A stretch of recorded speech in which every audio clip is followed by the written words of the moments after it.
Hey Bowtie Nation, Joseph Hogue here with a complete guide on the Series I savings bonds, and I'm excited to talk about these. By far the best opportunity for investors right now. Where else are you going to get a guaranteed return of 7 to 10% a year, along with the protection from inflation and a stock market crash? And yes, this is a guaranteed return paid by the US Treasury, and I see a lot of eyes rolling out there, but if the government stops paying on its savings bonds, money is going to be the least of your problem, folks.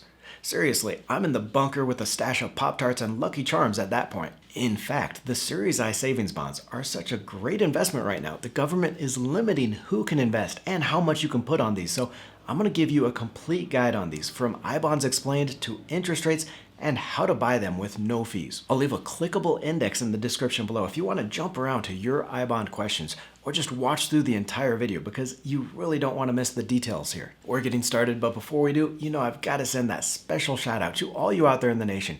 Thank you for spending a part of your day to be here. If you're not part of that community yet, just click that little red subscribe button. It's free, you'll never miss an episode, and you can visit me in the bunker for some Lucky Charms. Series I savings bonds were started in 1998 to give investors a way to protect their money from inflation while still providing that guarantee of a U.S. government bond. So besides those other treasury bills, notes, and bonds issued by the government, there are these savings bonds, and they're all just a loan to the government, and the interest rate on most of these is just craptastic. Those other bills, notes, and bonds are going to pay you just 3% a year to lock up your money for 30 years.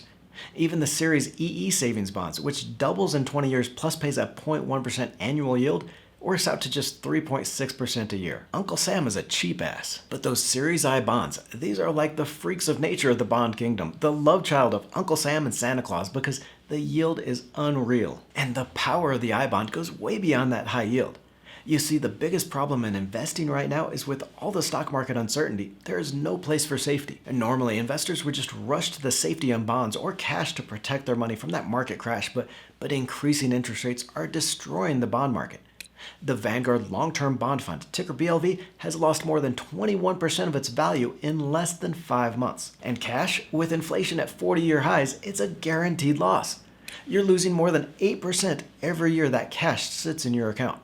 And try to protect yourself by holding cash for 5 years, and it's worth less than 64 cents on the dollar. Not only is the interest rate you earn on the Series I bond guaranteed, but it's got an inflation kicker to protect your money. I'll show you exactly how this is calculated and the iBond rates in a minute, but I truly believe this is exactly what investors need right now.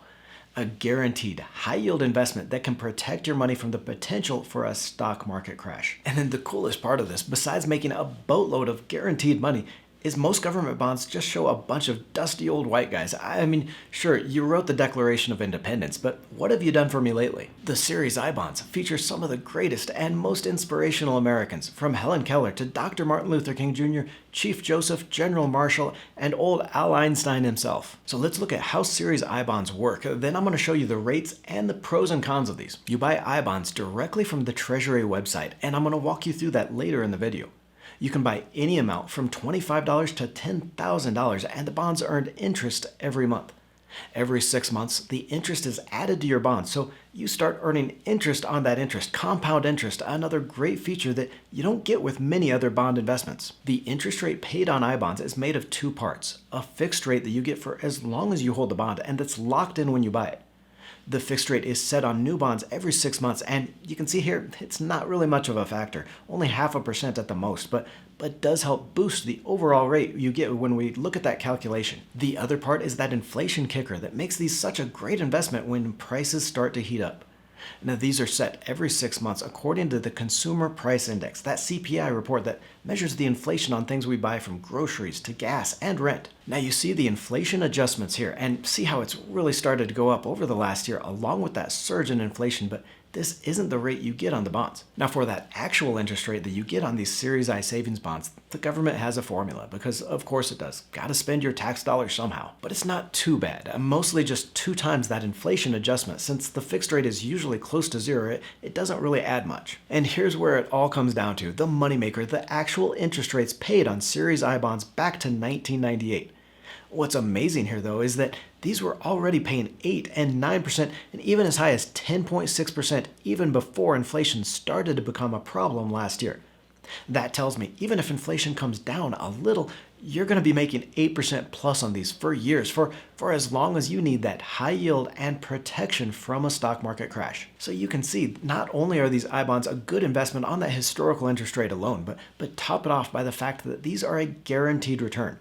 Nation, with that stock market uncertainty and the potential for a recession, you need some kind of bond investment in your portfolio, but bonds just haven't provided the safety they're supposed to all year long. Usually you expect bonds to protect your money when stocks crash, but here's a chart of the US Aggregate Bond ETF, ticker AGG in blue, against the stocks in the S&P 500 in red.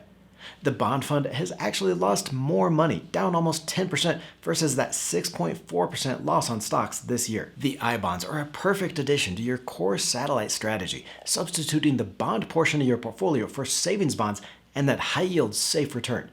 For a quick explainer on that core satellite investing strategy and how to use I-bonds to diversify your portfolio, I'm going to link to a video in the description below, so check that out. Now, as we say here on the channel though, it ain't all rainbows and unicorns. There are some downsides to those I-bonds that I want to compare the pros and cons so you can see them side by side. We've covered the pros of I-bonds already, that high yield going higher, the protection against inflation and a stock market crash, and the fact that the return is guaranteed. But there are two downsides to the bonds. First is that inflation kicker changes every 6 months. You see here in the table of the 6-month inflation rates, that rate has gone up over the last year, but was lower before.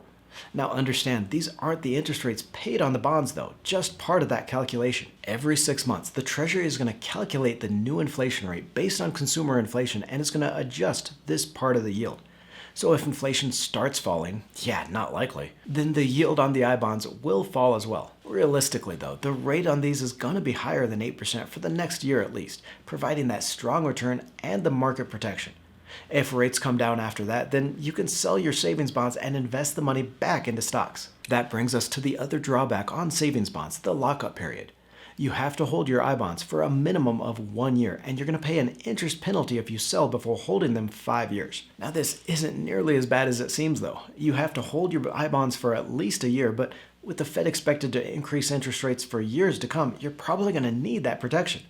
This is a chart of the expectations for Fed interest rates, or where the central bank members themselves see rates, and you can see every member expects to be raising rates at least through 2024. I think investors are going to need protection in I-bonds for well over a year. Now beyond that, if you sell before 5 years, you lose the last 3 months worth of interest. Now this isn't as bad either though. For example, if you hold the bonds for 18 months at a 9.5% annual interest rate, you're still going to earn an annualized 8.9% on the investment, even with those lost 3-month penalty. Now I'll go online and show you a step-by-step on how to buy Series I bonds next, but I want to get a feel for where the community is at on this one. Have you ever invested in any savings bonds, and what was your experience?